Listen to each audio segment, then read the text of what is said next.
Então, muito boa tarde. Vamos iniciar com as nossas conversas sobre a temática pais e filhos em casa. E hoje vamos iniciar com o Dr. Pedro Ribeiro, que é médico assistente hospitalar de medicina interna no Centro Hospitalar de Tondela, Viseu, e também na Casa de Saúde de São Mateus, em Viseu. O tema que vamos falar com o Pedro Ribeiro é sobre a quarentena, um mal necessário. Muito boa tarde, Pedro. Muito obrigado por teres aceito este convite. Para nós é uma honra falar desta temática com uma pessoa tão experiente. Sei também que, não estando na linha da frente, convives diretamente com esta situação no centro hospitalar no qual te encontras e daí pedia que nos falasses de uma forma genérica daquilo que é este mal necessário da quarentena e daquilo que também vivencias todos os dias no centro hospitalar de Viseu. Então, para já, muito boa tarde. Para mim também é um gosto estar a partilhar aquilo que é a minha experiência na matéria convosco. Experiência essa que é pouca, mas não só a minha, como a de toda a gente. E na questão que agora se nos põe perante esta infecção pelo chamado novo coronavírus, ou Covid-19, a grande questão que se põe é realmente até onde é que vai o nosso conhecimento sobre esta nova doença.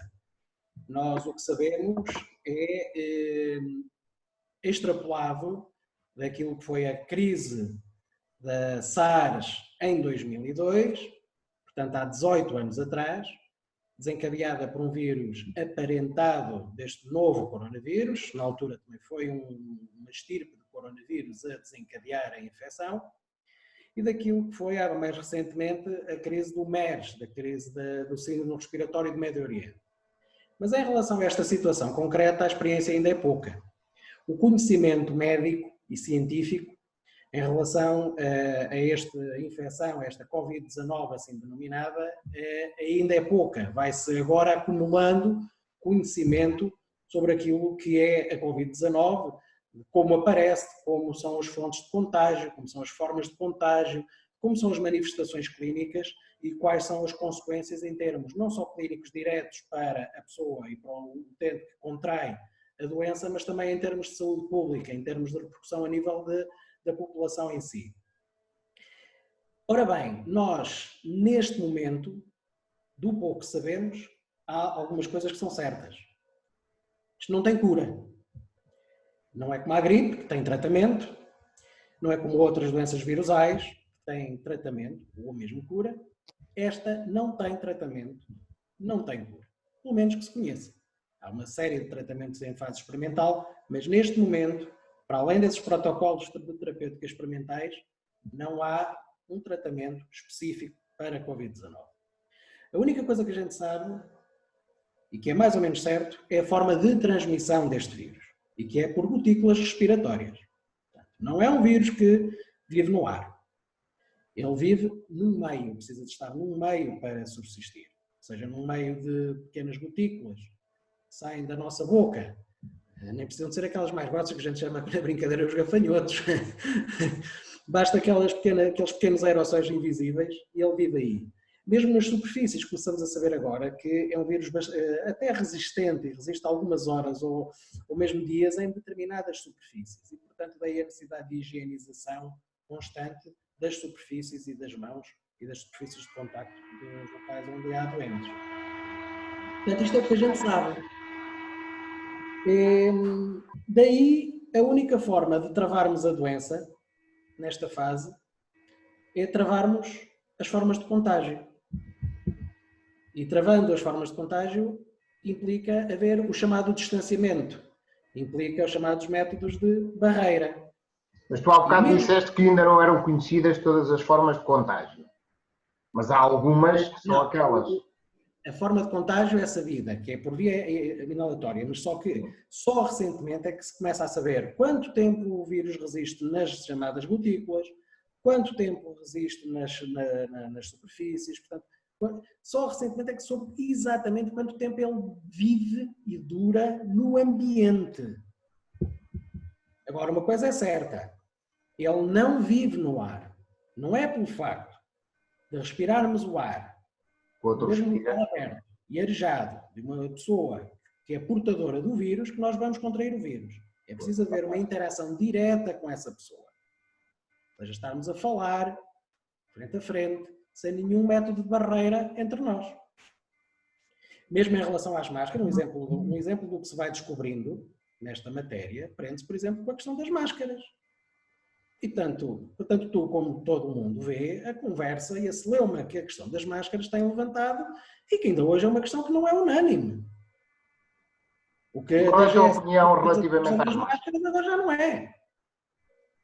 Não é? Portanto, isto vai mudando. À medida que o conhecimento se vai adquirindo e se vai consolidando, também a opinião científica e os conceitos vão sendo atualizados. Desculpa, interrompi-te. Qual é a tua opinião relativamente às máscaras? As máscaras são necessárias. As máscaras são uma barreira para a projeção de gotículas. Agora, há máscaras e máscaras. Todas as máscaras são diferentes. A máscara mais comumente usada é a chamada máscara cirúrgica ou de procedimentos. Essa é a chamada máscara... como é que se diz? Altruísta. Porque protege os outros de nós. Eu, ao usar uma máscara cirúrgica, que é aquela máscara que vulgarmente se vê, estou a proteger os outros de mim. Aquilo faz uma barreira às gotículas que eu exalo. Mas não me protege a mim dos aerossóis que outra pessoa possa exalar na minha direção. Não, porquê? Porque não são feitas para isso. As máscaras cirúrgicas servem para proteger o meio, neste caso o doente ou o campo operatório, das partículas que são exaladas pelo médico ou pelo profissional de saúde. Então, por exemplo, uma pessoa que esteja ao pé de mim e que vai exalar gotículas diretamente para mim, ok? E que não esteja dentro daquela barreira de segurança dos 2 metros, essa pessoa, estando eu com uma máscara, pode me infectar? Com uma máscara dessas do bloco operatório? Sim. Com um risco inferior a não teres nada, mas sim, há essa possibilidade. Mas a probabilidade reduz-se drasticamente se ambos usarem máscara. Porque aí protegem-se um ao outro. As máscaras de procedimentos, o uso generalizado delas, permite criar uma barreira de grupo. Ou seja, todos protegem todos. Já os profissionais, perante procedimentos invasivos que por si só já são procedimentos de alto risco, devem usar máscaras com um nível superior de proteção individual. São as chamadas máscaras FP2 ou N95, de acordo com a certificação europeia ou americana. E essas sim permitem uma filtragem de cerca de 95% de todas as partículas constantes que existem no ar. E portanto essas máscaras, a chamada máscara inteligente, protege-me a mim e protege o outro.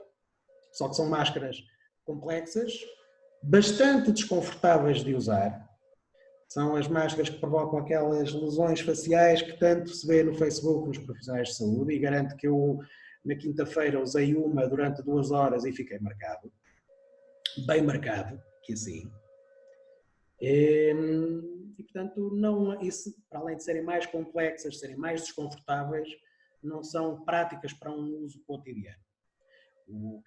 A questão que se põe é as máscaras serem usadas por todos, porque assim todos protegemos todos. E vê-se nos países do Extremo Oriente, como a Coreia, o Japão, mesmo na China, onde há esta cultura de usar métodos de barreira, a forma como eles fizeram a contenção, sobretudo na Coreia, onde fizeram a contenção eficiente da propagação da infecção. Mas todos saem de máscara à rua. Mesmo em Hong Kong e em Macau, foi decretada a obrigatoriedade, logo desde o início, de todos usarem máscara na rua. Mesmo quem sai à rua tem que usar máscara. Ninguém entrava num transporte público sem máscara, porque é a criação dessa barreira de grupo. Não tem nada a ver com a imunidade, desculpa lá acabar isto, não tem nada a ver com aquela tanga da imunidade de grupo que foi ventilada pelo Boris, lá da Inglaterra, que agora já mudou de opinião, não é? Vai-se lá saber porquê. E por aqueles holandeses que têm que deixar de fumar umas roscas em Amsterdão. A imunidade de grupo adquire-se com vacinação, não é com infecção. Ok? A imunidade de grupo adquire-se com vacinação, não é com infecção. Muito bem. Não, isso é importante, isso é muito importante que se diga, e era uma das questões que eu tinha pôr a seguir, era dessa situação da imunidade de grupo, que não foi só o primeiro-ministro inglês, mas também o Sr. Trump no início e o Sr. Bolsonaro, que aliado a essa, ainda diz outras enormidades, mas pronto, tu já respondeste que a imunidade de grupo cria-se com a vacinação. E tu, no início deste nosso diálogo, também disseste que não havia cura para isto. Mas todos nós estamos muito esperançados nesta cura. E não queremos acreditar que isto seja uma situação fatal. Agora, a pergunta que eu te quero colocar é que, quando tu dizes que não existe cura, vaticinas que isto seja uma situação que vá continuar nas nossas vidas ou por outro lado, aguardas e esperas que exista a breve trecho uma vacina que possa depois causar essa tal imunidade. Mário, vamos lá uma coisa. A vacina é necessária dadas as repercussões da doença. É uma doença que mata. Tudo bem, até pode matar quem já está predisposto a ter uma fatalidade. Os idosos, pessoas com doenças com múltiplas doenças crónicas, ok, já estão, são pessoas que estão predispostas a ter uma fatalidade por qualquer outra causa. Esta é mais uma. Tudo bem. É considerada, isto é uma daquelas causas evitáveis. Portanto, havendo uma vacina, permite a vacina proteger sobretudo quem? Os profissionais que lidam diretamente com a doença. Tal como aconteceu com a gripe A em 2009, em que a prioridade foi vacinar os profissionais, para não se perder essa frente. E logo a seguir, então, começar a proteger a população. Porque o que se vacina que já se disseminou no planeta, possa, com o passar do tempo, a constituir o quinto serótipo de coronavírus circulantes na natureza e contaminantes de coronavírus, que já são muitos e muitos anos circulam na natureza. Para esta estirpe nós não temos a chamada imunidade, portanto nunca tivemos contacto, estamos expostos a ela quase como, agora usando aqui quase um bocadinho de exagero, mas quase como os aztecas e os incas estiveram expostos à gripe no século XVI. Portanto, é uma doença que até poderia ser benigna se já tivéssemos algum grau de exposição, se tivéssemos tido algum grau de contacto, só se tivéssemos já algum tipo de imunidade, mas não temos. Mas a vacina serve para quê, ao fim e ao cabo? A vacina vai servir para quê? É para diminuir a incidência e a gravidade da doença. Sobretudo essas duas coisas. Porque isto, parecendo que não, o drama disto não é o facto de matar. O drama disto, para além da morte, é um desgaste em termos de cuidados de saúde que isto provoca. Claro. Os cuidados de saúde para tratar estes doentes que têm de ser tratados, desviaram-se muitos recursos e desviam-se muitos recursos para os tratar que faltam de algum lado. A gente para tapar a cabeça tem que destapar os pés. E isto consome recursos valiosos. Portanto, não tira isto, não há aqui uma árvore das patacas à porta de cada hospital. Portanto, a vacinação servirá para diminuir, criar alguma imunidade na população e diminuir a incidência da doença, transformá-la numa doença banal, como a gripe. Mas nós vamos poder... A vacina sazonal da gripe transforma a gripe numa doença banal. Quase. Muito bem.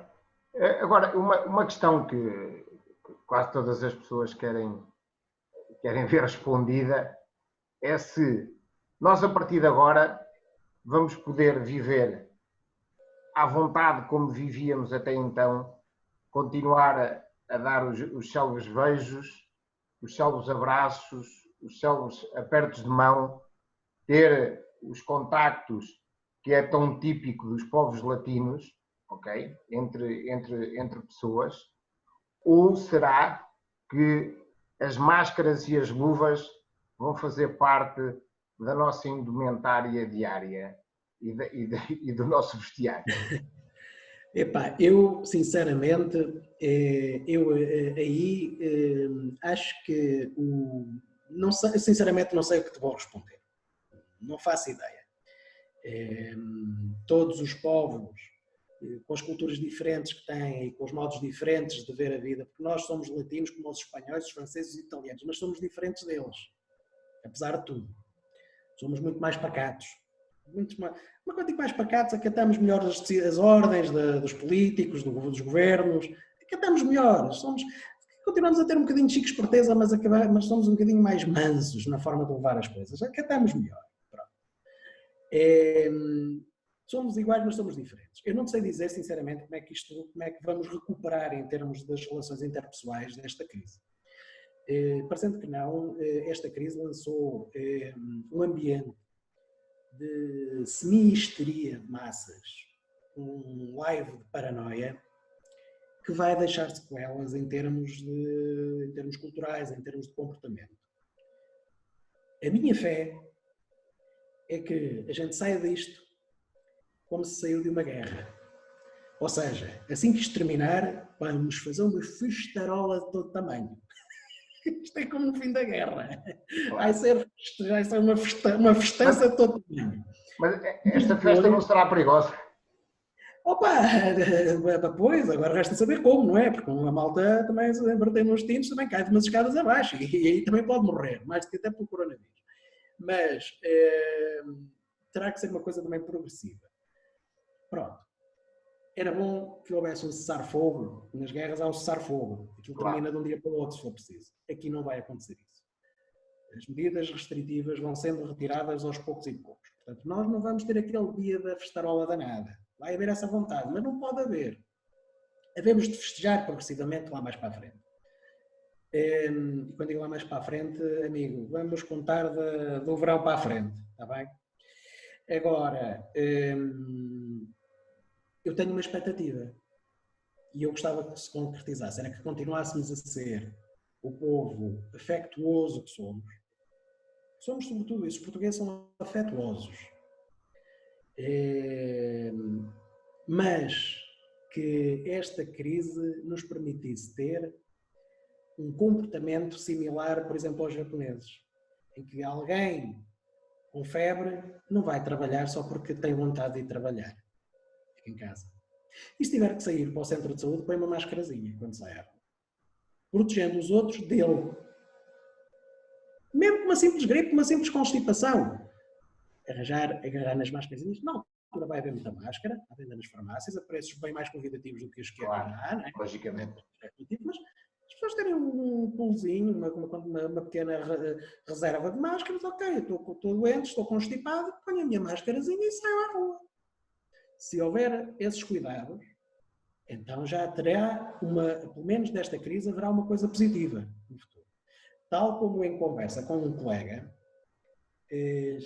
observámos uma situação. É que a taxa de infecção hospitalar não Covid, não tem nada a ver com Covid, baixou drasticamente nestas últimas semanas. Essa análise ainda não foi feita. Isto é uma avaliação empírica. É uma coisa ao olho. A gente nota que há menos incidência de infecção associada aos cuidados de saúde. Porquê? A restrição das visitas poderá ter contribuído para isso. Mas esta crise também nos fez incidir num aspecto. É que começámos a ter os cuidados de higienização que já deveríamos ter no dia-a-dia. E se nesta crise criarmos uma nova cultura, uma nova praxis, em termos dos próprios profissionais de saúde, em termos de higienização e da prevenção geral de transmissão de infecções hospitalares, então também já esta crise terá contribuído com algo positivo. E também... Resumindo, sinceramente, eu espero que daqui a meio ano todos estejamos a dar um abraço, eu encontrar o meu amigo e dar-lhe um abraço, dar-lhe um aperto de mão, dar-lhe um bacalhau. Sim, senhora, mas continuarmos a ter os cuidados de higienização e se eu tiver que sair à rua, sair com a máscarazinha e limpar as mãozinhas e não cumprimentar ninguém se tiver nítida a sensação que a minha mão não está limpa. Eu também queria pôr aqui uma questão. Relativamente a isso que tu falaste, de neste momento irem muito menos pessoas às urgências do que iam, vocês também, pronto, se calhar de uma forma empírica, poderão não ter números ainda, mas não acham que assim, uma percentagem bastante grande das pessoas que vão às urgências em Portugal o fazem por conforto, ou porque querem falar com alguém, ou porque têm necessidade de conviver e estão muitas das vezes sozinhas em casa e o fazem de uma forma muitas vezes leviana, sem terem necessidades de lá ir. Isso também não é demonstrativo nestes números que vocês neste momento começam a ter ao nível das urgências nos hospitais públicos de Portugal? Meu amigo, a resposta a isso, se isso fosse uma questão de escolha múltipla, eu iria pôr a cruz no item que diz todas as anteriores. Todas essas questões, tudo o que disseste, sim, é verdade e acontece, isso já a gente sabe que existe. Mas não é só isso. O tal laivozinho de paranoia que se instalou com esta crise faz com que as pessoas fujam do serviço de urgência. Porque os serviços de urgência não foram separados em urgências dedicadas à Covid e urgências não dedicadas, e urgências não Covid. Ou seja, toda a linha da frente dos serviços de saúde em Portugal passou a receber doentes Covid. E as pessoas sabem disso. Todos os hospitais recebem doentes potencialmente Covid. E as pessoas fogem. Onde é que eu posso dizer que eu observo isso? Eu trabalho desde 2008, 2009 na unidade ABCs aqui em Viseu.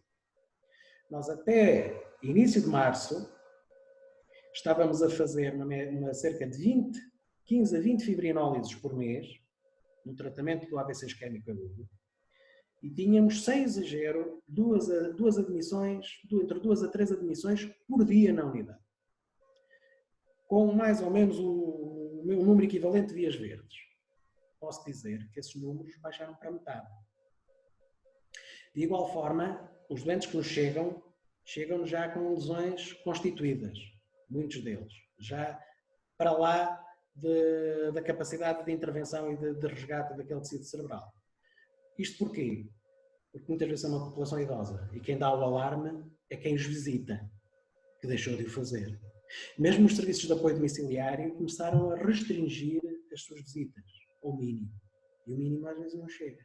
Bater à porta e deixar o saco à porta não chega. Porque a pessoa está lá dentro e não responde. E só umas horas depois é que dão conta que não respondeu. Claro. Portanto, sim, o que disseste é verdade. Esses empatas, essa malta acabou por desaparecer da urgência. Mas também desapareceram os outros. Pois, o que é grave. O próprio bastonário da Ordem dos Médicos já vem dizer onde é que andam os diabéticos descompensados, onde é que andam os bronquíticos descompensados, os asmáticos nesta altura de primavera, onde é que andam? Claro. Perfeitamente. Olha, e mais uma questão que eu te queria pôr era que, neste momento, em que fase é que nós nos encontramos em Portugal? Estamos perto daquela tal curva que neste momento falam de Planalto, não estamos, em que fase é que nós nos encontramos neste momento? Olha, sinceramente não sei, não sei responder a isso. Os nossos números são muito oscilantes, temos uma taxa de incidência de aceleração de doença que é mais ou menos constante, andamos há uma semana com uma taxa de crescimento abaixo dos 10%, que é bom, mas é bom só num sentido, é que termos um aumento de 10% ou inferior todos os dias, não quer dizer que o número de casos não está a aumentar, está. O que quer dizer é que amanhã vamos ter mais 6% de casos que tivemos hoje. E no dia a seguir outros mais 6%. E no dia a seguir mais 6%. Ou seja, enquanto isto não for sempre acima de zero, é mau. Porque há um aumento. Agora, este aumento controlado, abaixo dos 10%, permite uma gestão, permite haver algum fôlego nos serviços de saúde para se adaptarem às necessidades de prestação de cuidados. Só isso. É só essa parte boa. Termina aí. Isto só... Agora, claro que quando esta crise começou, foi projetado para Portugal um cenário similar aos países que já estavam a enfrentar essa crise, como a França e a Itália. E a nossa progressão de casos é claramente inferior àquilo que era projetado. Também isso é uma coisa boa. Revela dois aspectos importantes. Revela que houve medidas a serem tomadas atempadamente e uma coisa muito mais importante, é que os portugueses, a malta, cumpriu, percebeu e cumpriu, porque de nada adiantaria haver decretos a serem emanados de Lisboa e a malta borrifar-se. Claro. Aconteceu infelizmente em Itália. Porquê? Porque essa é a cultura deles. E é aí que nós marcamos a diferença. O português acata. Claro que depois anda a correr da manhã e a TVI atrás aí daquela malta que tenta atravessar a ponte sobre o Tejo, não é? Claro que a gente sabe que o malta é a fugir para o Algarve. Claro, logicamente. Sim. Não é? Agora, nunca se iria conseguir fazer em Portugal aquilo que se fez nas regiões autónomas. As regiões autónomas têm uma coisa boa, é que têm o mar à volta. Dá para fazer uma cerca sanitária, que no fundo foi isso que foi feito. Com bons resultados, temos que reconhecer. Não é? Agora, em Portugal isso seria impossível. Ainda assim, a malta cumpriu. E do pouco que temos cumprido, os resultados estão à vista. Agora, ainda hoje ouvi a Ministra dizer e reconhecer, e muito bem, isto não é só dizer que está tudo bem, há que também reconhecer as insuficiências, é que os casos declarados corresponderão a 3/4 dos casos reais. Sim. Significa que temos mais casos por aí. Mas isso apenas significa que não devemos ficar assustados. Isto não é o bicho-papão que nos vai comer a todos. Temos que ser cautelosos. Zelosos e cautelosos. Porque nós não sabemos a quem é que isto vai fazer mal. A infecção por Covid-19 é uma infecção que é benigna em 80% dos casos. É uma infecção que, em 5% dos casos, espeta com um gajo nos cuidados intensivos. 5% parece muito pouco. 5% de 100 mil são 5 mil. Se nós, neste momento, tivéssemos uma incidência de doença de 100 mil casos, como há em Espanha, nós, neste momento, já teríamos ultrapassado em 5 vezes a capacidade instalada em Portugal de cuidados intensivos. Portanto, é só para vermos que isto não é só falar em números, é depois traduzir isto para a realidade. E, portanto, a infecção por Covid-19 é quase como uma roleta russa. A câmara tem 10 espaços, num deles está a bala. Agora, eu não gostava, ainda assim, não gostava de jogar a roleta russa com essa pistola.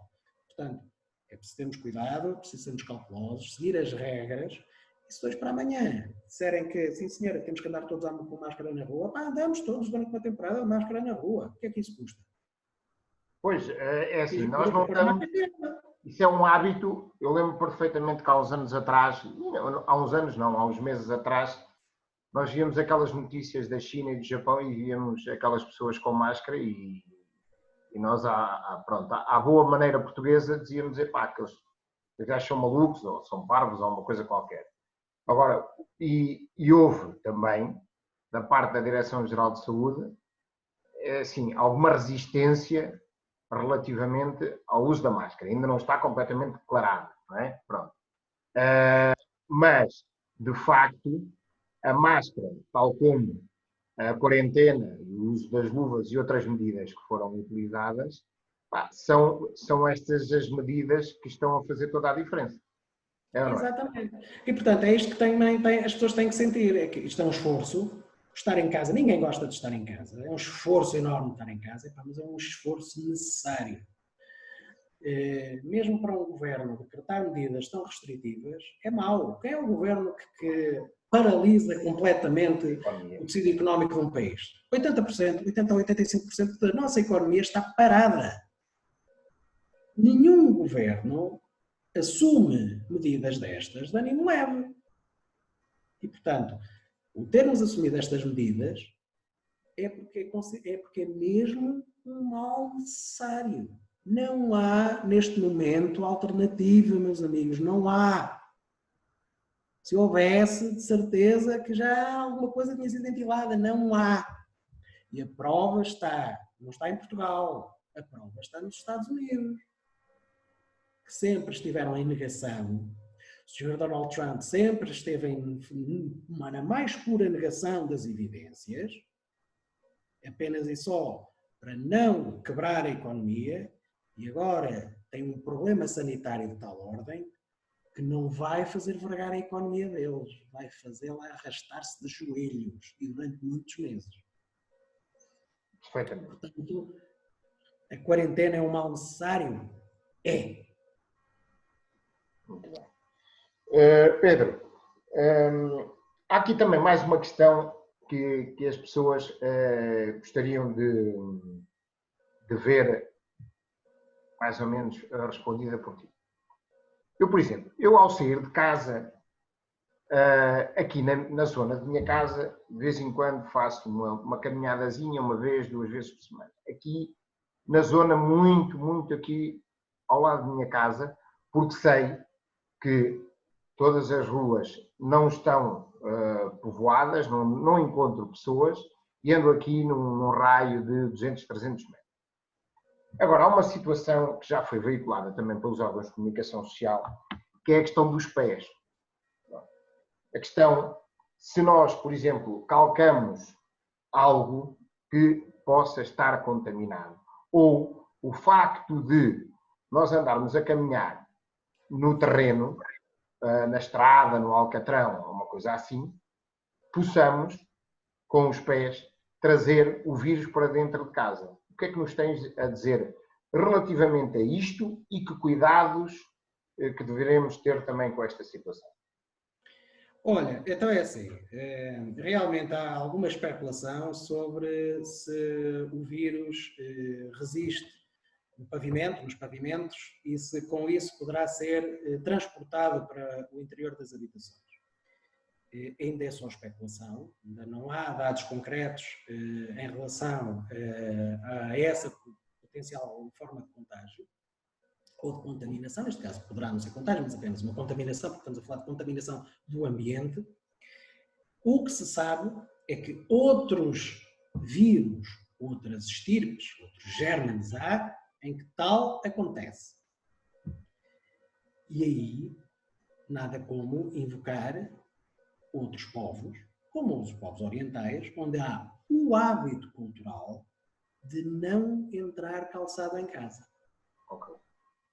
Portanto, ó Mário, da dúvida, arranja-se uma sapateirinha à porta de casa e a gente entra, põe os sapatinhos na sapateira e vem de chinelos cá para dentro.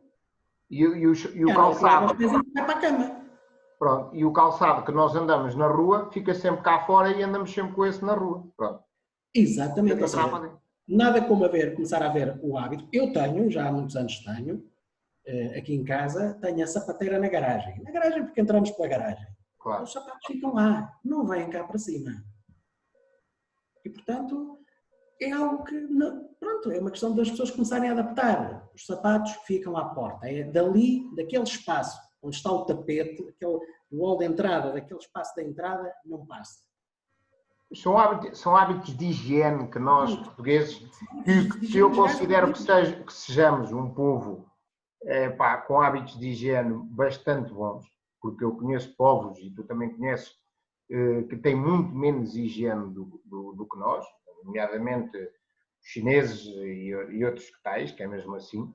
Agora, de facto, há hábitos de higiene que nós temos que começar a adquirir para começarmos a prevenir este tipo de viroses e este tipo de existências. Uma pergunta mais, que tu ao bocado também falaste, e eu depois não pude provocar, tu falaste ao bocado, no início da nossa conversa, ou acho que foi em off, que estas situações, destas viroses, não iriam embora e iríamos potenciar outro tipo de viroses. Não é? Pronto. E defendes tu que isto, se calhar, vai ser algo com que nós tenhamos que viver daqui para a frente. O que é que nos tens a dizer sobre isto? Bem, infelizmente é. Infelizmente, o que esta crise de SARS-CoV-2 nos mostra é que nós não estamos imunes. Há toda uma série de doenças virusais, e não só, que cada vez mais começamos a descobrir. Isto também nos permitiu ver que o depósito animal, no reino animal, a forma como o ser humano interage com o meio natural e predispõe a estas situações, irá expor-nos outras potenciais crises por outros agentes, não digo que seja por outro coronavírus, mas por outro vírus qualquer. E a globalização, a forma como o transporte de massas se dá em todo o planeta, fará com que qualquer situação destas circule e se dissemine com uma velocidade, quase à velocidade da luz. Portanto, estaremos em risco de enfrentar outra situação semelhante? Infelizmente estamos. A não ser que saiamos desta crise da Covid-19 de forma completamente diferente, portanto, virando costas à globalização. Se voltarmos aos hábitos da globalização que tínhamos se voltarmos aos hábitos de globalização que tínhamos antes, sim, é um risco que teremos de enfrentar uma nova crise destas. Muito bem. Olha, Pedro, para terminarmos, eu tenho aqui 4 perguntas que gostaria que respondesses de uma forma muito pragmática e direta. A primeira pergunta é: a Covid-19 é uma espécie de gripe ou não? Não. Está mais que provado que não é uma espécie de gripe. Pode ter umas manifestações iniciais semelhantes a uma simples gripe, mas não é uma simples gripe. É como eu te disse há bocado, nas suas formas mais graves, é uma doença que mata. E não mata só as pessoas de idade, com doenças crónicas. E, portanto, é uma verdadeira roleta russa que alguém vai levar com a bala. E, portanto, é daquelas doenças que, por mais inocentes que possam ser, em 70% ou 80% dos casos, é preferível não ter. Muito bem, sim senhor. Segunda pergunta: as medidas de isolamento são mesmo necessárias ou há algum tipo de alternativa para não as termos? É assim, a alternativa passaria pela vacinação ou por um tratamento. Na falta de vacina, na falta de tratamento, a única arma que temos e que se baseia na única fonte de conhecimento sólida sobre esta doença, que é a forma de contágio, é exatamente atuar a montante na doença. E atuar a montante é atuar logo na fase de contágio. Portanto, sim, infelizmente, não há neste momento uma alternativa tão viável como as medidas de isolamento. Então, aconselhas a 100% as medidas de isolamento? Neste momento, perante a evidência atual, sim. Muito bem. Terceira questão: o que nos espera depois desta crise? Já falámos um bocadinho sobre isto. E poderá haver uma nova vaga. Também já respondeste há um bocado, não é? Pois, o que é que nos espera? Não sei. O futuro, espero que uma mudança de hábitos para melhor, hábitos de higiene, não só a nível da população, mas também a nível dos próprios profissionais de saúde, a nível dos cuidados de saúde. Agora, haverá outra crise? Estou convencido que sim. Vai haver outra crise. Quando? Não sei. Com que agente? Não sei. Nem eu, nem ninguém, certamente. Mas, infelizmente, a história cíclica nesta matéria dá-nos a entender que sim, vamos infelizmente enfrentar novas crises. Esperemos que na altura estejamos melhor preparados para as enfrentar. Última pergunta: poderemos enfrentar outra crise com a mesma gravidade? Tu falaste, podemos enfrentar outras crises. Agora, saber-nos-á dizer se com a mesma gravidade, mais graves, menos graves, o que é que... Eu sei que isto é uma pergunta muito complicada e com um grau de incerteza muito grande, mas tu, como médico, podes ter uma percepção muito distinta de nós que estamos cá fora. Tenho duas palavras para ti. Ébola, Marburg. São dois vírus que causam febres enterohemorrágicas. Ambos os vírus, o vírus de Marburg, é endémico de uma região de Angola. Estás a ver as ligações entre Angola e Portugal. Portanto, são vírus também altamente contagiosos. O ébola são aparentados um do outro. São tão contagiosos que são vírus altamente resistentes e que têm taxas de mortalidade extremamente elevadas. Portanto, amigo, estou a falar de vírus que estão ativos na natureza, estão ativos no ser humano. Portanto, poderemos vir a enfrentar crises como esta? Sim. Mais graves? Há uma forte probabilidade disso poder acontecer. Mas daí lá está. Esperemos que estejamos todos bem mais preparados, culturalmente e em termos técnicos, para depois poder enfrentá-los. Pedro, para terminarmos, agradeço imenso a tua disponibilidade. Acho que as pessoas, depois desta conversa, irão dissipar muitas das dúvidas que têm. Gostaria só que deixasse aqui um ponto. Como é que tu achas que todos nós conseguimos resistir a tanto tempo em casa?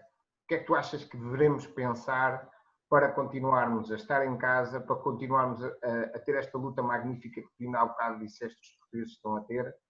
Quais são as tuas palavras para com este povo lutador e que está a demonstrar dia para dia com resultados que são extraordinários comparativamente com outros povos aqui ao lado?